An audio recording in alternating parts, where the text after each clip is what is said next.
আমরা একেবারেই সন্তুষ্ট নই। আমরা পরিষ্কার করেই বলেছি যে আমরা ডিসেম্বর কাট আউট টাইম, ডিসেম্বরের মধ্যে নির্বাচন যদি না হয় তাহলে দেশে যে রাজনৈতিক পরিস্থিতি, অর্থনৈতিক পরিস্থিতি এবং সামাজিক পরিস্থিতি সেটা আরো খারাপের দিকে যাবে।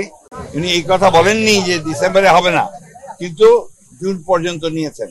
আমরা এই কথা পরিষ্কার করে বলেছি যে hour cut out time is December.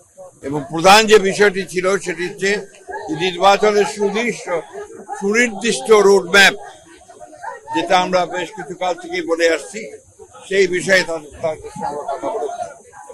আমরা বলেছি যে বর্তমানে রাজনৈতিক যে পরিস্থিতি আছে এবং দেশের যে অবস্থা, তাতে করে আমরা বিশ্বাস করি এখানে অতি দ্রুত একটি গ্রহণযোগ্য নির্বাচনের মধ্যে এই সমস্যাগুলোর সমাধান করতে হবে।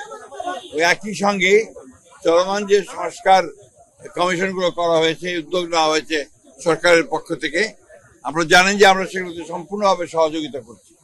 এবং গত কয়েকদিন আগে আমাদের সেই সংস্কারের যে আমাদের মতামতগুলো আমরা দিয়েছি এবং আগামীকাল সম্ভবত আমাদের সঙ্গে বৈঠক আছে। আমরা খুব স্পষ্ট করে বলেছি যে যে বিষয়গুলোতে ঐক্যমত হবে সব দলগুলোর, সমস্ত দলগুলোর, সেগুলো নিয়ে আমরা একটা চার্টার করতে রাজি আছি আপনারা, এবং তারপরে সেটার উপর ভিত্তি করে আমরা বাকি নির্বাচনের দিকে চলে যেতে পারি। এবং বাকি সংস্কার যেগুলো আমরা একমত হব, সেটা আমরা অবশ্যই আমাদের রাজনৈতিক দলগুলো যারা নির্বাচিত হয়ে আসবেন তারা সেগুলোকে বাস্তবায়িত করার ব্যবস্থা নেবেন। এটাই ছিল আমাদের কথার মূল কথা।